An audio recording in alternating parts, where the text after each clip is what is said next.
after you have the recordings of the diction that we'll analyze right now, well, I'll try to do the reading as much in the tempo as I can. It's not going to be immediate, but I will really try. Yeah. And I would like you to give this method a try, because it really works, especially with contemporary music. After you feel like you have completely, mastered the diction, try and chant it with no intonation, okay, in the tempo while you play the melody on the piano. Okay? Yes. So no pitch, like abstract diction with no pitch whatsoever, like as if it was a buzz in your ear, not even words, like vivere amare, and completely disconnect from your hand that will be playing the melody for you. And try not to match the two for as long as you can. I don't want to say till you get to the first rehearsal, or better, I do want to say it, but I'm not going to say it. The more you wait before you actually, it has to become inevitable. When you start actually singing the pitches when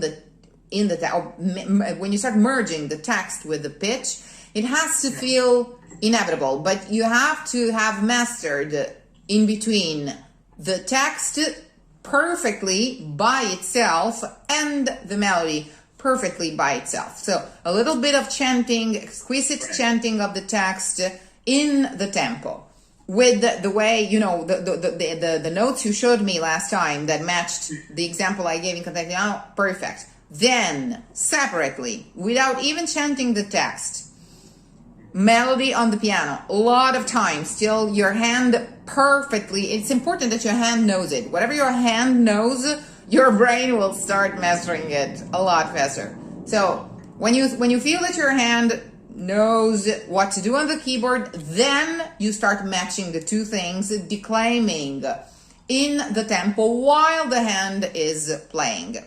Within 24 hours, you will be singing the piece without even noticing.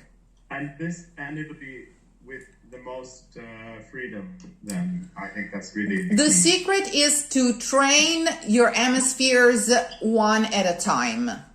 Yeah. It's the same thing, because you're working with two completely different languages that happen to be simultaneous when we're singing, the one of the spoken word and the one of the sung melody, but they pertain to the two different hemispheres. And as it is with languages, a lot of people learn languages by translating, and so they're working with two languages at a time, but that's not how the brain works. Okay? So it's really important that you do not try and clothe those words with pitches or sneak pitches into the word. No. The two hemispheres need to learn their work, the left hemisphere, the text and the diction, and which is something absolutely abstract. And then the right brain needs to memorize the melody completely. And then at a certain time, when they'll feel ready, the two phenomenon and you will merge, and you will start producing Chinese shadows, because the Chinese, the shadow puppet theater. I give this example a lot. I don't know if I ever gave it to you. No. Okay. The human voice works. This is in the book. You're going to find it in the book. The human voice works as what we call the Chinese shadow. Maybe you call it puppet shadows, shadow puppets, shadow theater in English. Yeah.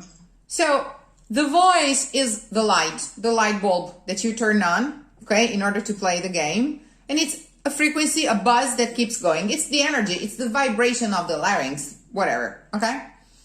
Then you have the hands, okay? The hands produce something that makes sense if you see it projected on the wall. But if I come to you and ask you, Peter, what is this? Yeah. You just reply, what, are you crazy? It's nothing, okay? The language is something completely abstract. So the light is the voice, and it's the right hemisphere. The language is the hands that make no sense by themselves. They make sense if lightened by the voice in the perspective of a third imaginary reality that is the sung word, which is just a projection under many points of view. Yeah, Okay? yeah. So, and of course, how do you memorize the right position of your hands, consider the angle of the light and so on? By looking at the wall, not by looking at your hands. Yes, yes. So it is the ultimate result, which is the idea that you have in your mind projected on Plato's cavern, you know. It's the ultimate result that keeps informing the muscles until the movement acquires a certain degree of automaticity, I don't know how you say that. Okay? Automatic behavior, I don't know. Which is always to be perfected, nonetheless.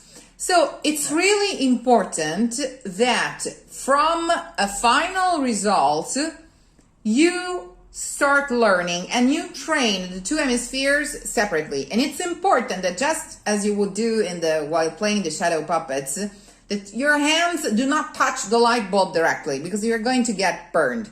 So the language stays where it belongs, which is nowhere.